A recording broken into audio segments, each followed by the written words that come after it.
Of course, I fear change and I fear consequences like everyone, but I still do them. I think that you always have to keep pushing. Otherwise, nothing exciting will happen. And the worst scenario of that is that we will stop learning. Welcome to The Modern Hotelier. Both hosts were honored as top 100 influential people in hospitality.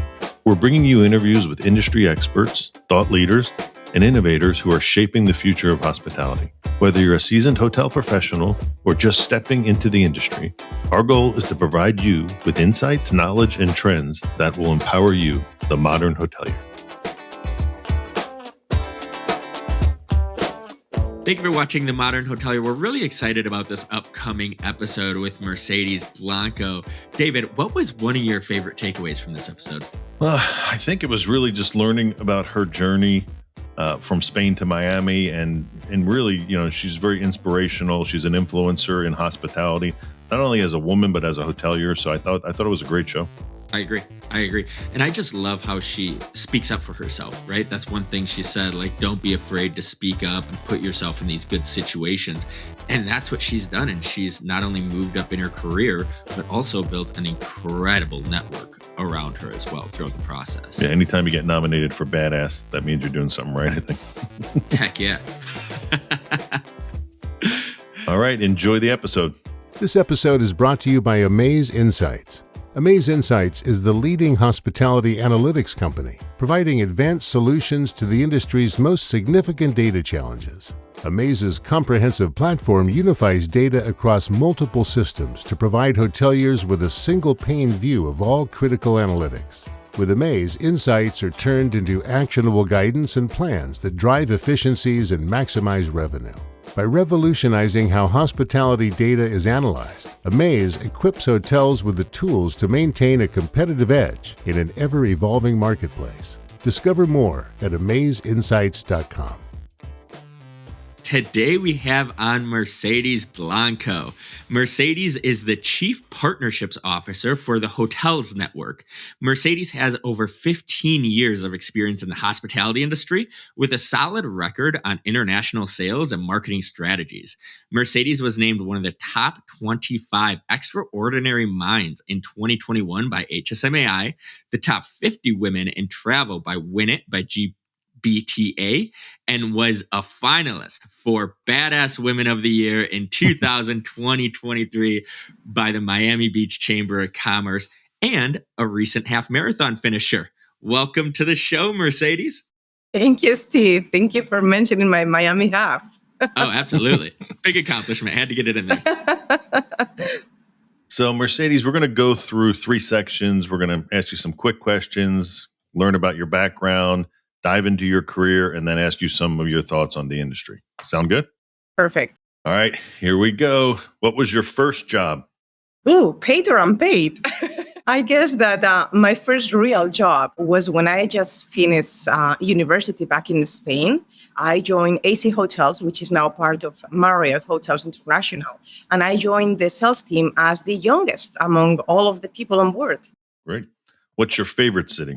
Ooh, that is a fun one. My favorite city in the world. I'm going to say New York, and I'm actually going to give it a try for a few months later this year. So ask me again after that experience. I will, because I lived in New York for a long time. What's the best piece of advice you've received? Be yourself and be gentle and be able to forgive yourself. You could trade places with anyone for a day. Who would you trade places with? Ooh, interesting. I wouldn't go for any diva or Hollywood because I don't want to be stuck in the middle of the street. But I would love to go and travel back in time and be one of the mid-ages queens of Europe, maybe Juana la Loca or Isabel la Católica, the Catholic kings and queen in Spain. I would love to take a peek into that moment of history. What's on your bucket list? Next, I'm going to go to Easter Island in Chile for my birthday. So that's been a long time in my bucket list, and it's finally happening. You've got to delete all of the apps from your phone, but you can keep 3. What 3 apps are you going to keep on your phone? Absolutely WhatsApp. That is how I communicate with my friends and family, so that is a must. LinkedIn. I think that is the social media platform that I use the most. And I want to say something fun, but unfortunately, I think that emails. I mean, I spend more hours working on my phone than in my computer, commuting at airports and such. Yeah, that was great, Mercedes. So now we're going to get a little bit into your background, what makes you tick. So your hometown is Zamora, Spain. It is. You pronounced it beautifully. Yeah, thank you. Thank you. So how did that shape you into who you are today? Well, that is actually a very good question because Zamora is a traditional town. It is approximately 60,000 people, a total safe place where I was entitled to walk alone, to play with my friends outside, to explore and conquer the world with a lot of values and strong traditions.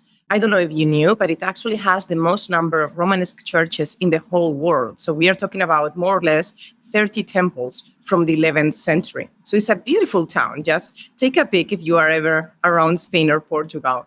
So I think that really helped me build a strong foundation into who I was as a human being.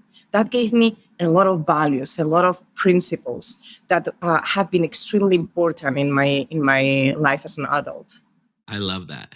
And so this was a lot. So you have a bachelor's and master's in tourism and travel service management. Then you have another bachelor's in marketing, another master's in international relations and affairs. And then you just decided to top it off with a PDP in marketing from Harvard. Education's obviously a huge part of your life. What made you so passionate about not only continuing your education to get one degree, but multiple? I think that I have three things for you there. One, unfortunately, still today, hospitality and travel is not well recognized among other industries. And I could feel that when I was asked back in the day, oh, so who are you working for? And I said, AC Hotels. The reaction that I got was totally different when I was working at Microsoft. Same person, just different industry, right? Which, by the way, that was my one and only time outside of the hospitality industry. So that is one. I wanted to really do my best to have great education, to really prove our talent in the industry. Two, I was born and raised in Spain. Pricing for going to college in Europe is nothing alike to the United States, I'll tell you that. And three, I've always loved to challenge myself. I've never settled. Even still today, nowadays, I always do something new. This year, I started the year with a Miami half. Last year, don't laugh, I learned how to swim. Oh, nice. So you've done a lot of volunteering. Is there one memory or a couple memories that stick out to you from your volunteering? Oh, absolutely. There was one particular volunteering that really shaped me, and that was Varystown. That is a small castle in the middle of nowhere, Ireland, who was actually purchased and established by Paul Newman, the actor. And that facility, it hosts people, well, actually children, sick children with cancer from all over the world. And I got to spend a few weeks just supporting those kids, translating for them, playing with them, being their confidant. And wow, the things that I heard from them, I remember the very first night, we had what they called a cottage chat, because that's where we were sleeping at cottages. And we asked the kids, if you could ask for any wish in the world, what would it be? The normal answer for a kid would be, I don't know, eat as much candy as possible or whatever, right?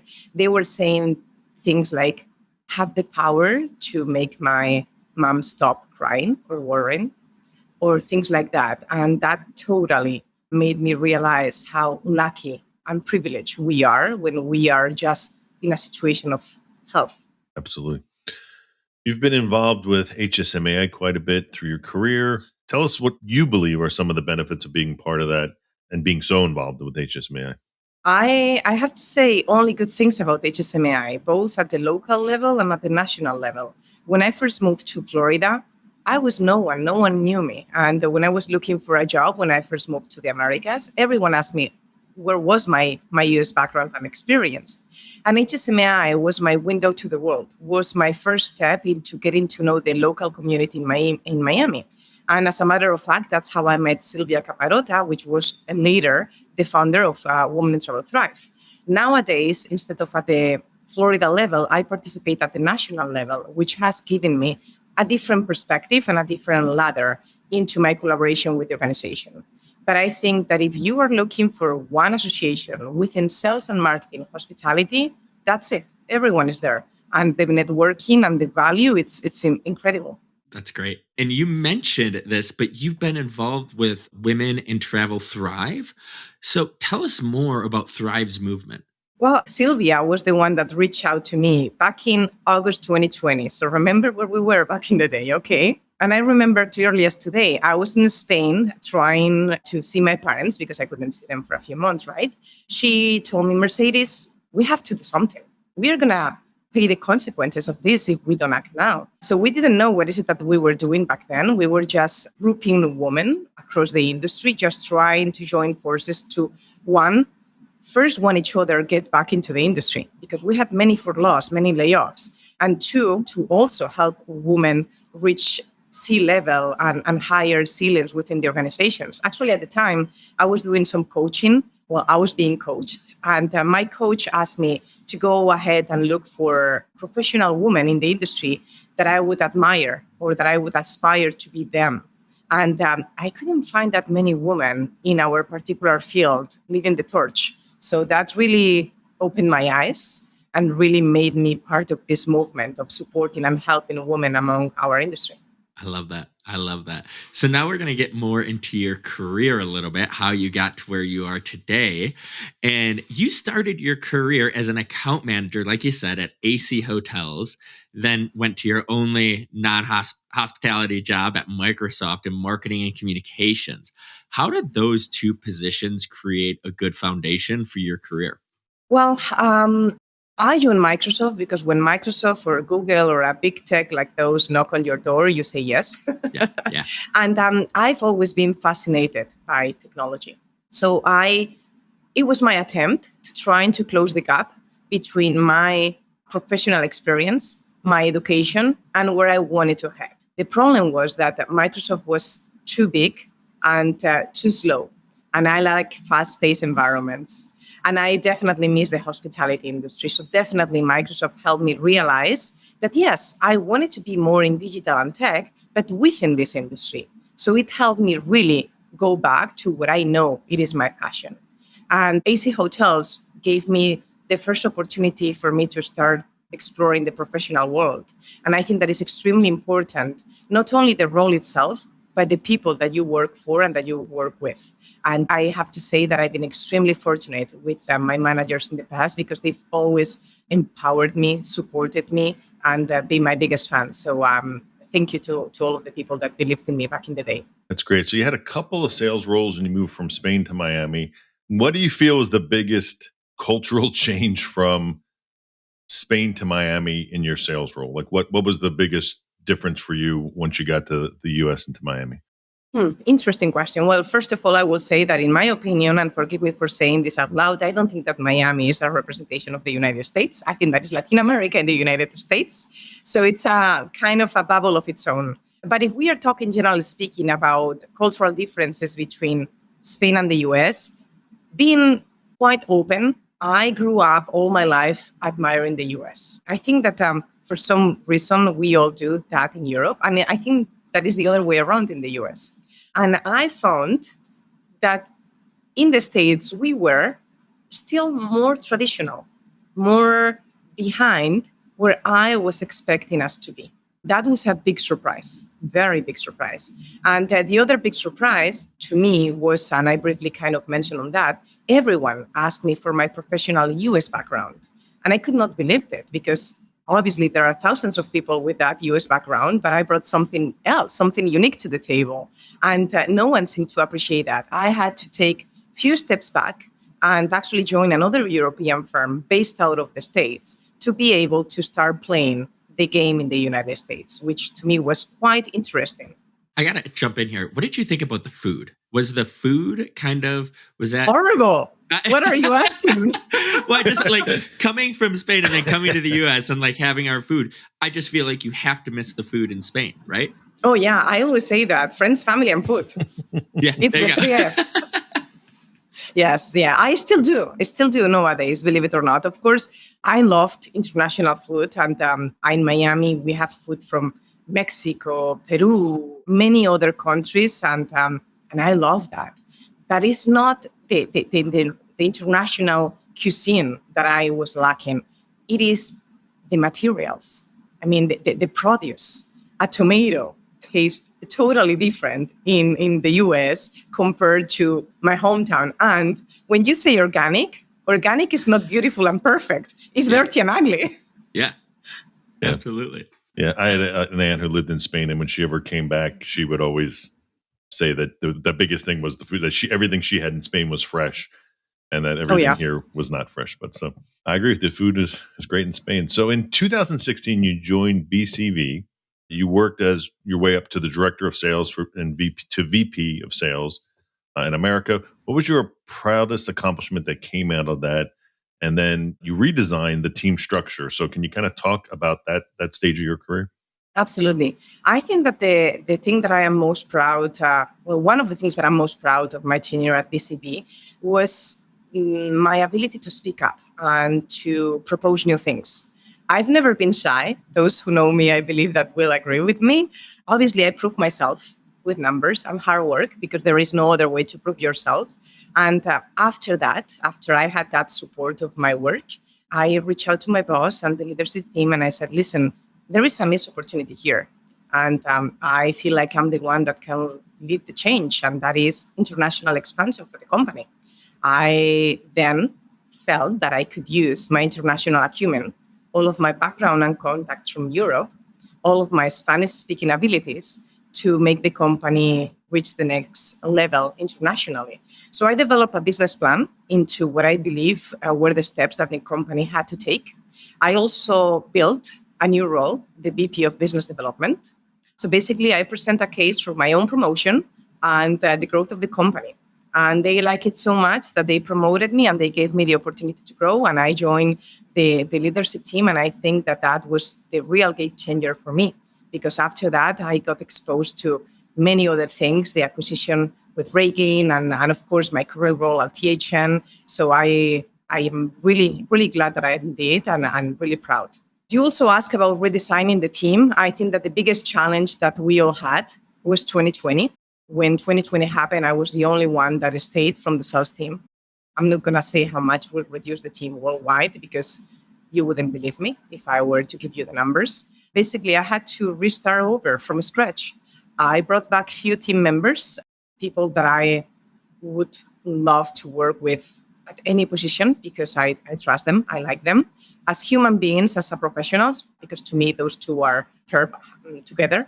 And then I hired an incredible sales team. And I think that was the toughest decision of my life because I've built a team that was not only great professionally, it was a team that felt like family.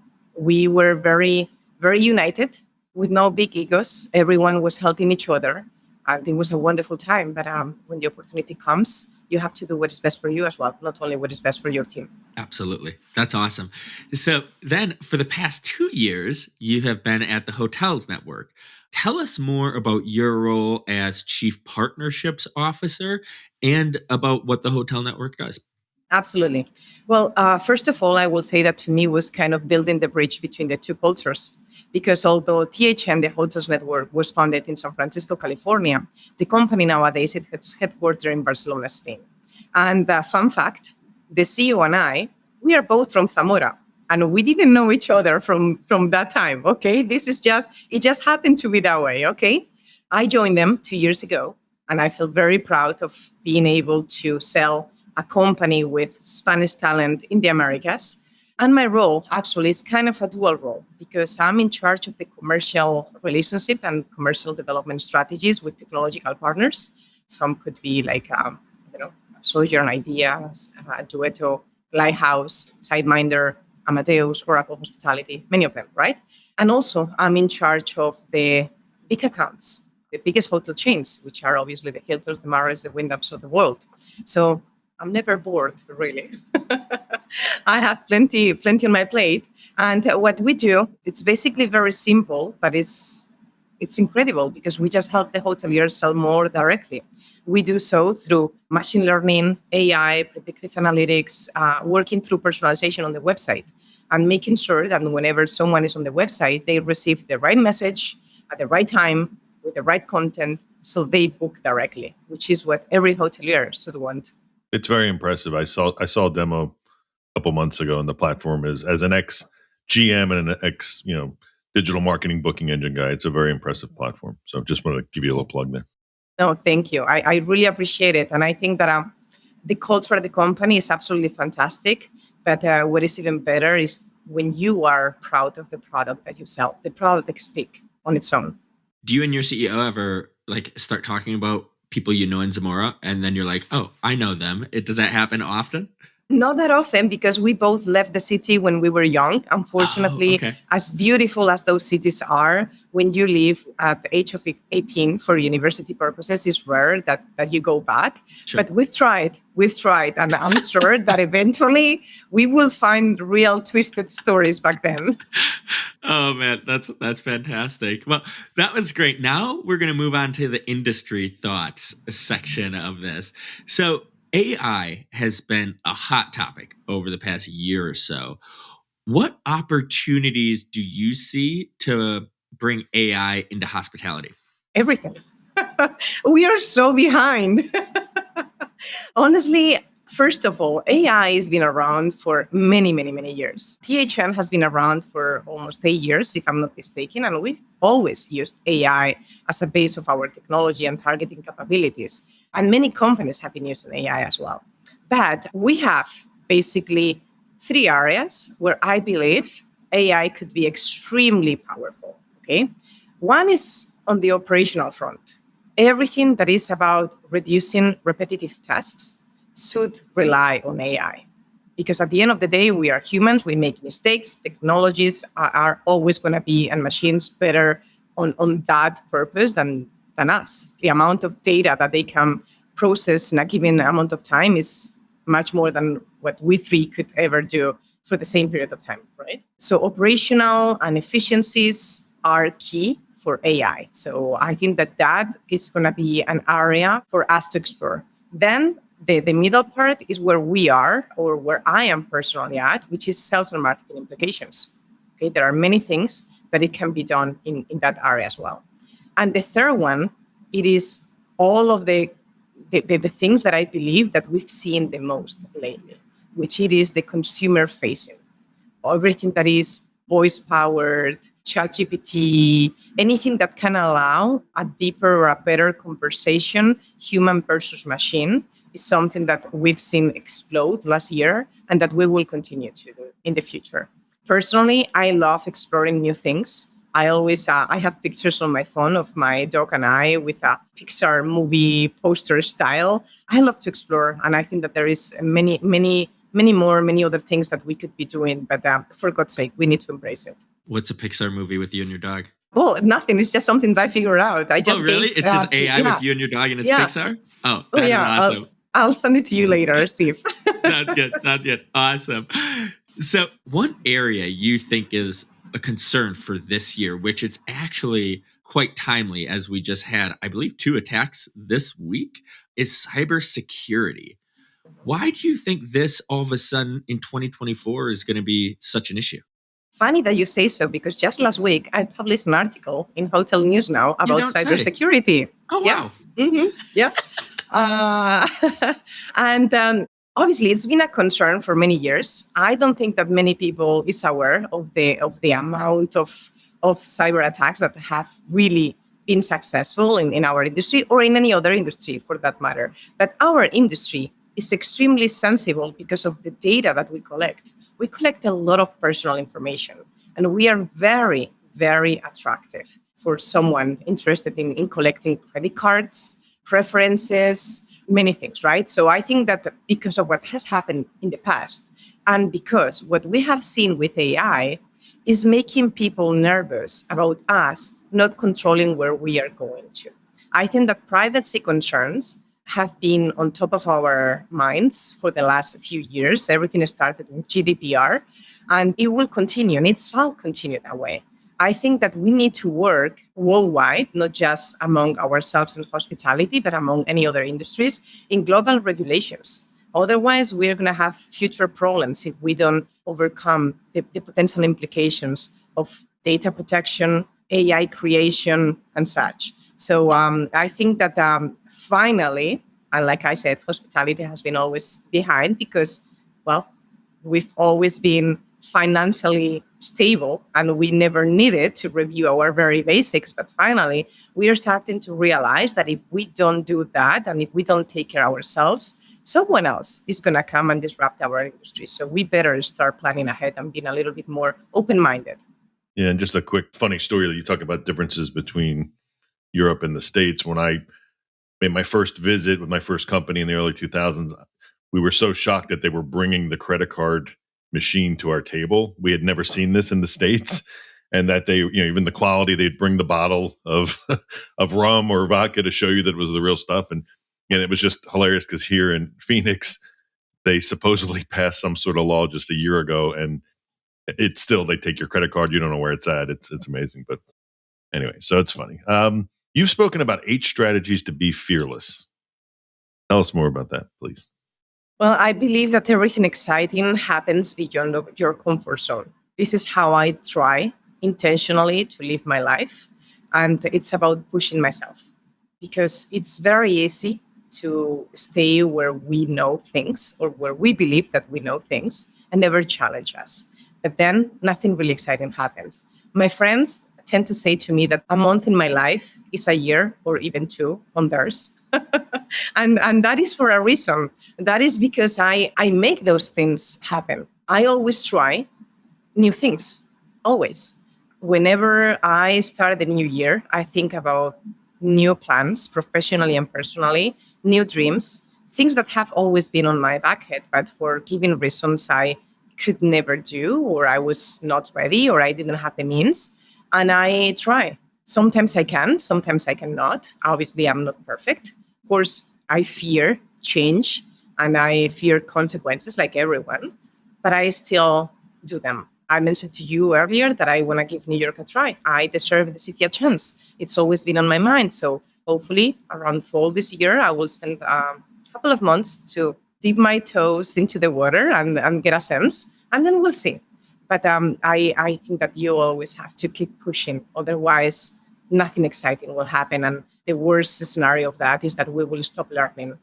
No, yeah, and I think I think what's impressive about you is you take that approach professionally and personally. So I think it was at the Hotel Data Conference we were talking a couple of years ago, and you're going to do the marathon and running. And I know you had your knee injury, but I think that stuff too. I was talking about I did a Spartan because I just thought like this would be a cool thing to do. So just do it versus having never done it. But that's good.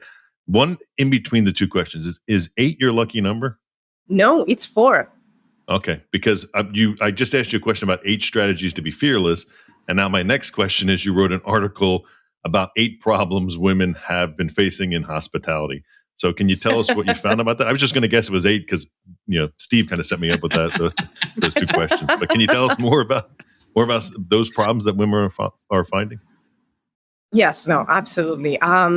I think that it's a matter of culture and bias. And it's not exclusively of women, okay? But it is true that historically, and well, we were talking about me becoming a European queen for our day, right? I love history, like I said. Historically, women, as part of the society, we haven't been part of the task force for a long time. We haven't, as simple as that. So there are some bias implicit into that. And like everything, it takes time to change things. But we are here because we believe in the change and because we want to make this world a better place. So when I wrote that article, I was thinking about what are the things that were affecting us more, why, and what is it that we could do to change. I think that the first thing and the most important of all is being conscious that we all have biases depending on where we have grown up, where have we lived all our lives. The more experiences that we have, the more open we tend to be, because when you get experience other cultures, you accept diversity. So I think that something great about America is that in theory, hopefully, it should be a very open country. Yeah, real quick to add to that, you're going to New York. I think that's one thing that people should do when they're young or just out of university. My first job was in New York City, and I went to school in Miami at FIU, and I got that kind of sense. But then being in New York, it was much more diverse, and I worked with people from all over the world. I grew up in a small suburb, white town, and that just kind of showed me like what was out there and the diversity. There's good people, all shapes, sizes, colors, all those good things. But yeah, that's a really good point you make. Well, then I am doing everything upside down because definitely I'm not out of college now. Well, you've traveled, you've worked in big cities, but anyway. But it doesn't have to be New York. Just a big city, I think, is always good for for when you're young to get some experience in there. By the way, you just reminded me of something. Someone told me once, move to New York and move just to try, and move out to New York when you are too tough, and move to the countryside and move out from the countryside when you are too soft. That's good. I can tell you the one thing is I worked in New York, and then I decided to move to Dallas, and I couldn't take it because everybody in Dallas was so slow. New York was so fast, get things done, less people. Yeah. And like I worked at a hotel and I was like, I'm like, it was like painful. And so I lasted 5 months and I had to get out. I'm like, I can't do this, but maybe I need to move to the country. So, Mercedes, you have made obviously quite a name for yourself. You're just a finalist for the Badass Woman of the Year last year for Miami. What advice would you give to women out there to help them get involved more, kind of network a little bit more, kind of almost create a reputation and a personal brand like you've done such a great job at? Reach out and don't be shy. I keep hearing this thing about the imposter syndrome. I don't know what that is. Honestly, there is nothing wrong about you chasing you. And I am always welcoming people and joining people to reach out to me. Hey, worst it can happen, I'm not the right person, but I will do my very best to point them into the right direction. I believe that this industry is quite small, if you think about it, and we are very much interconnected with each other. So reach out, develop your relationships, keep nurturing them, keep working on them, and just aim big. I love that. Any events you would recommend going to that maybe might be beneficial for women or young professionals, anything like that? Well, this has not been yet announced, but I'm going to say that now. We are going to do with the Women in Travel Thrive, save the date, June 24th, which I believe is a Monday, if I'm not mistaken. We are going to do an in-person event in Charlotte for HSMAI and HITEC. Of course, we invite anybody, not just women, so we are absolutely inclusive. And this year is going to follow a new format. It's going to be a workshop format, and it's going to be limited. Right after that, there will be a networker event in association with other partners of the industry that is definitely open to everyone as well. And obviously that week, there is HITEC and HSMAI, like I mentioned. That is, I believe, one of my favorite events of the year. But there are many others. It depends really where you are based, because that will affect what events you could attend or not to. But at the national level, obviously, David, you mentioned Hotel Data Conference as well. There is Alice in California, NYU. There are many others depending on what your area focuses. Yesterday, I was talking also to a friend in New York about the Lodging Conference. So there are many, many, many, many good events in our industry. We never get bored. No, absolutely not. Absolutely not. So that was great. Now we're going to turn the tables a little bit. We've been asking you questions. Now we're going to let you ask us a question. So if you have a question to ask us, I do, but it's a total selfish question. That's okay. Ask away. I'm just curious. I want to know, why would you wanted to interview me today? What made you choose my name? Great question. So for March, as you'll see it when this is out, we are interviewing some of the top women minds in the industry. And obviously with your involvement, not only with your career, but also with the organizations you're involved in, you're obviously one of the women leaders in our industry. So to us, it was a pretty obvious choice, to be honest with you. Well, thank you so much. Yeah, you're all over LinkedIn, so you're inspirational. I know how you feel about connecting to people and helping people and just your background. And so we think this is a great opportunity for, the concept behind this podcast is really at its core was to have people get to know people who are very active on LinkedIn in our industry. Because a lot of times, I always use the example, but like Max Starkoff, he's super online, has a very opinionated, but a lot of people don't know him, don't know his background story, don't know where he came from. So we did an episode with him, and it really just kind of shows you why people think a little bit the way that education, where they grew up, things of that nature. But no, it's been our pleasure to have you. No, absolutely. Well, thank you so much. I love being here with you. And I want to say that this podcast is not only fun, it's entertaining. And I think that the two of you are doing a great job. So thank you for giving back to our community this way. Thank you.